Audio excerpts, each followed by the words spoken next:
Halo teman-teman semua, kembali lagi di channelku ini. Sebelumnya aku ingin mengucapkan terima kasih dulu bagi teman-teman yang udah mampir ke channel ini. Aku berharap channel ini bisa bermanfaat untuk kepentingan orang banyak dan kepentingan kita semua. Nah, pada hari ini kita ingin membahas apa sih?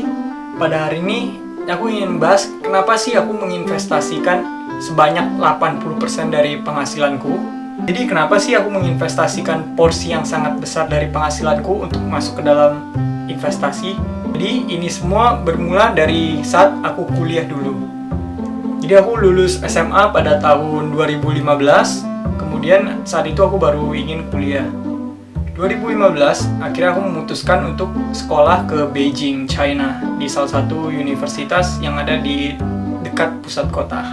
Jadi di tahun pertama dan tahun kedua aku berkuliah, di sini tidak ada sesuatu yang signifikan. Aku masih seperti pelajar biasa yang menuai ilmu di universitas. Kemudian aku juga mengikuti organisasi, yaitu organisasi keagamaan yang ada di Beijing, China. Kemudian di tahun ketiga dan keempat, ekonomiku mulai sulit. Ekonomi keluargaku mulai sulit.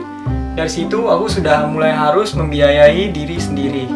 Nah, di tahun ketiga dan keempat, kebetulan kelasku sudah tidak banyak, karena kebanyakan kelas sudah diambil di awal. Jadi dari situ aku mulai fokus untuk memulai karir dan mencoba-coba kerja. Aku apply sana-sini, aku coba kerja di sana-sini. Bahkan aku pernah masuk di salah satu perusahaan yang ada di China, namanya Xiaomi. Teman-teman pasti tahu Xiaomi itu perusahaan HP. Cuman aku cuma sempat kerja selama beberapa saat, kemudian akhirnya aku pindah ke perusahaan lain. Nah, kemudian saat mencari pekerjaan lain ini, aku menemukan salah satu pekerjaan di mana aku bisa bekerja secara fleksibel. Aku bisa memilih jamku sendiri, ingin kerjanya kapan, karena waktu itu masih disesuaikan dengan jadwal kuliah. Jika ada kelas, maka aku nggak kerja. Kalau nggak ada kelas, aku bisa langsung kerja terus. Dari situ akhirnya aku kerja, aku mulai berhasil ngumpulin uang, dan uang tersebut juga aku pakai untuk membiayai kehidupan sendiri. Nah, di awal-awal, aku hanya hidup paycheck to paycheck. Jadi maksudnya adalah aku ada uang berapa, dapat penghasilannya berapa, uang tersebut aku habiskan. Nah, setelah berapa saat bekerja, aku sadar bahwa kenapa keadaan finansialku tidak membaik juga. Dari situ akhirnya aku mulai baca-baca buku. Buku yang pertama yang aku baca adalah Rich Dad Poor Dad karya Robert Kiyosaki. Yang kedua adalah Richest Man in Babylon. Buku tersebut pernah aku jelaskan di video sebelumnya. Kalau teman-teman belum lihat, teman-teman bisa coba ke video yang satu itu. Nah, setelah membaca dua buku itu, aku mulai termotivasi banget untuk mempelajari lebih lanjut soal personal finance. Di sana aku belajar banyak soal investasi. Kemudian aku mulai browsing. Aku juga pernah baca quotes dari Warren Buffett. Warren Buffett sendiri berkata bahwa if you don't find a way to make money while you are sleeping, you will work until you die. Jadi maksud dari quotes tersebut adalah jika kita tidak menemukan cara untuk menghasilkan uang di saat kita tertidur, maka kita akan bekerja terus sampai kita mati demi uang. Dari situ pun aku mulai belajar terus soal dunia investasi, dunia personal finance. Aku nonton banyak video dari YouTube karena kebetulan bidangku di kuliah bukanlah bidang personal finance, bukanlah bidang finance, tapi bidang ekspor impor. Sampai akhirnya aku menemukan satu channel ini adalah channel luar negeri, tepatnya berasal dari Amerika. Namun aku sangat terinspirasi dari tokoh yang ada di channel ini. Kalau teman-teman pernah lihat, channelnya adalah channel Graham Stephan. Jadi si Graham Stephan ini adalah seorang property investor, tapi dia juga sangat pakar dalam bidang personal finance. Nah, jadi dia adalah seorang yang hidupnya sangat minimalis. Dia selalu menginvestasikan 99% dari penghasilan dia. Jadi aku sangat terinspirasi dengan tokoh yang satu ini. Aku juga ingin bisa menginvestasikan sekian besar penghasilanku. Di Graham Stephan ini dia juga ikut dalam satu komunitas yang namanya FIRE atau mereka sebutnya FIRE. Apa sih yang dimaksud dengan FIRE itu? Jadi maksudnya adalah Financial Independence Retire Early.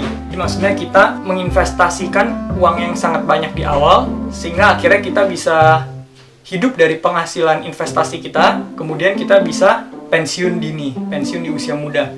Jadi biasanya orang-orang yang ada di komunitas itu, yang mereka lakukan adalah mereka dari umur 20 sampai 30 mereka gencar investasi sebanyak-banyaknya, bisa sampai 50 sampai 70% dari penghasilan mereka. Kemudian saat asetnya sudah cukup banyak, mereka sudah mulai bisa pensiun karena aset tersebut sudah bisa membiayai pengeluaran mereka. Hal itu disebut dengan financial freedom. Nah, financial freedom ini juga ada step-stepnya. Nanti mungkin lain kali aku akan menjelaskan di video-video berikutnya. Jadi itulah kenapa aku sangat terinspirasi untuk bisa menginvestasikan sebagian besar dari gajiku. Dan menurutku hal ini adalah hal yang positif. Karena dengan demikian kita juga belajar disiplin terhadap keuangan. Dan kalau misalnya kita lihat dalam jangka panjang, kita akan diuntungkan dengan kebiasaan bagus ini. Namun, tentunya ada pengorbanan yang perlu dilakukan.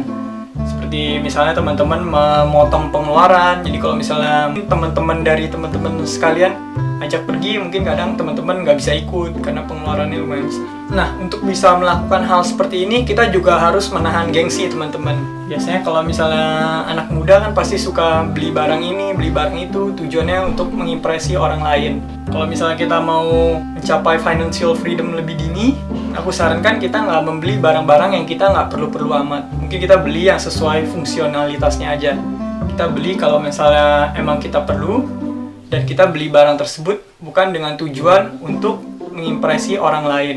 Apalagi kalau misalnya barang tersebut kita belinya secara kredit. Hal itu akan merugikan kita dalam jangka panjang. Demikian kisahku kenapa aku menginvestasikan sebagian besar dari penghasilanku itu. Kalau misalnya teman-teman merasa terbantu dengan video ini, teman-teman bisa tolong like, comment, share, dan subscribe supaya channel ini bisa menjangkau lebih banyak orang lagi. Dan channel ini bisa membantu teman-teman semua untuk mencapai financial freedom. Kalau misalnya teman-teman ada cerita juga teman-teman bisa taruh di kolom komentar. Terima kasih semuanya. Sampai jumpa. Kami mohon bantuan teman-teman untuk subscribe dan like video ini agar bisa menjangkau lebih banyak orang lagi. Setiap dukungan dari teman-teman sekalian akan sangat berarti buat kami.